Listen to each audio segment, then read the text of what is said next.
Hey guys, what's going on? Tats Deej here with another episode of Pro Wrestling Straight Shooter. Last episode, I talked about the 5 things that I think WWE has done wrong lately. I promised you when I tore them down last episode, I was going to build them back up and talk about the 5 things that I think they're doing right. And a couple of the topics that I'm going to discuss are going to kind of maybe contradict what I talked about last episode, but I'll explain myself and hopefully make a little bit of sense, because sometimes what I say doesn't make a whole hell of a lot of sense to me. Let's jump right in. Number 5 on my list is engaging fans on social media. And again, that kind of contradicts what I talked about last episode. Last episode, I thought maybe they rammed things down our throats a little bit too much. But if there's one thing in the last 15 years that has changed pro wrestling as a whole and probably forever, it's been the advent and the growth of the internet and social media on the internet. The mystique and the mystery of pro wrestling is gone.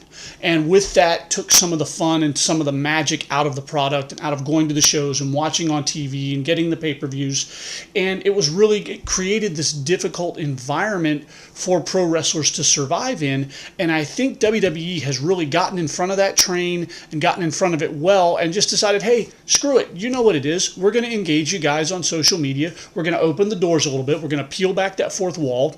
And, you can talk to people on Twitter and follow them on Twitter and follow them on Instagram.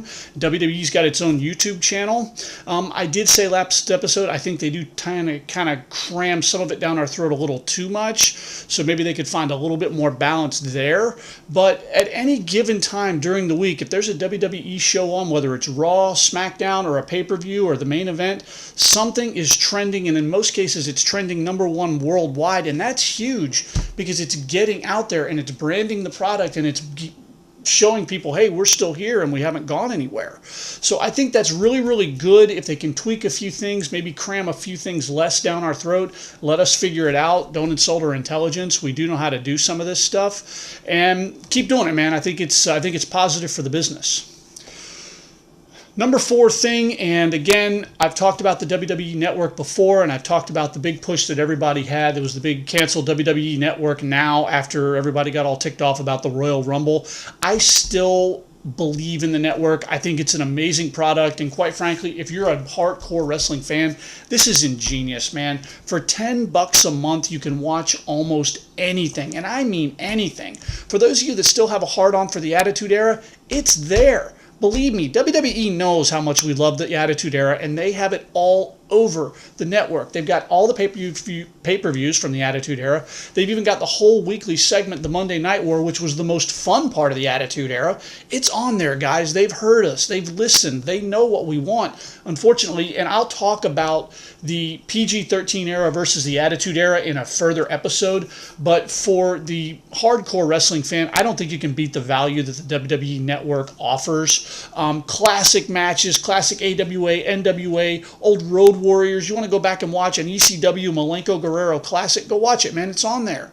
It's all on there. Pay-per-views from the Attitude Era. Rock, Stone Cold, The Rock, Triple H, Stone Cold Triple H, the Dudleys, the Hardys, all of it. It's on there, guys. You can go back and watch it if you're feeling nostalgic. So for what it's worth on my end, I think the WWE Network is awesome.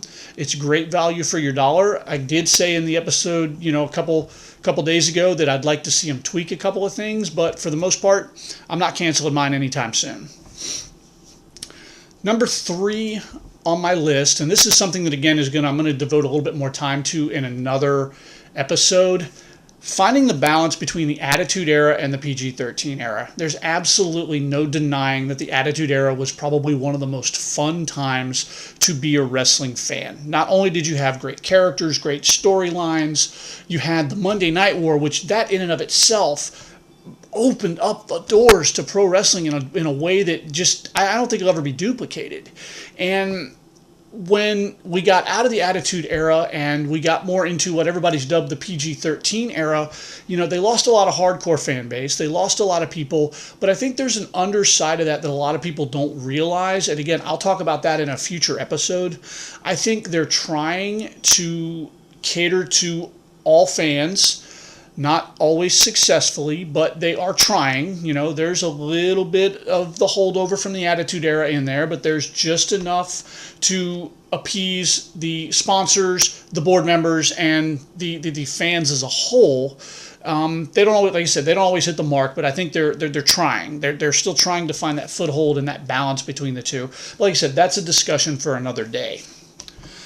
Number 2 thing on my list that I think they're doing right, and this is something that I just recently introduced myself to, is the NXT brand. There's some really good stuff going on NXT right now. There's some really intriguing characters. There's some really good workers, and there's some guys in there that are really busting their humps to try and make something out of themselves and build themselves into something that they think people want to see on TV. Your Finn Balor's, your Sami Zayn's. There's just the Ascension came out of there. The Ascension got moved up from NXT to main television, which, I have mixed emotions about Ascension right now, but there's some really good talent on NXT, and I think Triple H has really done a good job with how he's promoting it, how he's running it.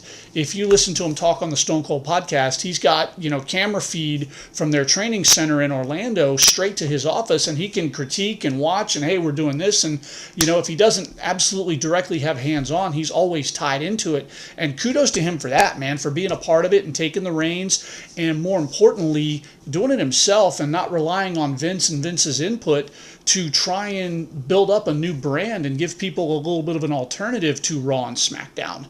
And I guess the latest thing now is, if he talked on the podcast with Steve Austin, he wants to take it on the road, and his idea for the next year is to make NXT the third brand. You've got Raw, you've got SmackDown. His hope is that one day you'll have NXT up there and it'll compete. And I think with some of the talent that he's got on there and some of the gimmicks they've got going on, I think it could be a successful venture for that company. So I'm looking forward to seeing what they do with NXT in the near future, and I hope you guys are too. Number 1 on my list, and this is going to be a subject of some debate because a lot of people feel that some of the older school guys are still kind of holding on and getting pushed and all this other stuff. Creating new talent. I think there's a lot of really good, exciting, new young guys on the WWE roster. Not only at the NXT level, but at the Raw and SmackDown level as well. And I may devote an entire episode in the future to 5 guys who I'd like to see get a push. But just for the purpose of this episode, I want to talk about just some of the newer guys that they're creating. I love the stuff that they're doing with Bray Wyatt. It's intriguing. It's interesting. I think he works like crazy in the ring. I think his characters could come a long way. I think there's a long way he can go with that character, and there's a lot of depth to the Bray Wyatt character, and I'm excited to see where they go with him, man. Guys like Seth Rollins, I don't even know what all I can say about Seth Rollins that wouldn't fill up a 20-minute YouTube video. The guy's just amazing, and he's got it. Of every new guy that they've brought out in the last 2 years, Seth Rollins I'm the highest on. The guy's got a good in-ring presence. He's got a good persona in the ring. He's fantastic as a wrestler, and he knows how to work the crowd. And I think those are all important, essential elements to being a top star in this industry, and Seth Rollins has got it. A lot of people are going to argue, oh, they're still pushing Kane, and they're still pushing John Cena, and they're still pushing The Big Show, and they're really not. Think about the last couple of pay-per-views of of 2014. Hell in the Cell. The main event was not John Cena and Randy Orton, although they had a great match. The main event was no doubt Dean Ambrose and Seth Rollins. Same thing with Tables, Ladders, and Chairs. John Cena and Seth Rollins had a great match, but again, it wasn't the main event. The main event was Dean Ambrose and Bray Wyatt. And again, Dean Ambrose, another guy who gets it. He just gets working that crowd and being there and working a good gimmick. And again, you've got layers to this gimmick that you can peel away for years to come if you do it right. So for everybody who thinks that they're not pushing the right kind of talent or pushing the younger talent, you're really not paying attention, because they really are. And I know a lot of people got ticked off about how Daniel Bryan seems to be underused. And again, this is a discussion for another day. I don't know how much real time Daniel Bryan has left. The guy injured himself severely, and when you're looking at branding stars and looking 5-10 years down the road, is Daniel Bryan the guy that you look at to carry that ball for 10 years, and does he have 10 years left in him? So anyway, I'm going to cut it short. I'm not going to bore you guys to death any longer. What do you think, man? Do you agree with my list? Do you disagree with my list? Do you have anything that you can add to it? I'm Tad Steege. Next episode, I'm going to talk about the differences between the PG-13 era and the Attitude Era, tell you what I like about the PG-13 era versus the Attitude Era, and kind of compare and contrast the two. I'm I'm Tats Deej. Thank you for watching. Follow me on Twitter. Follow me on Tumblr. Get in on the discussion, man. Get your friends in on it. I'm out.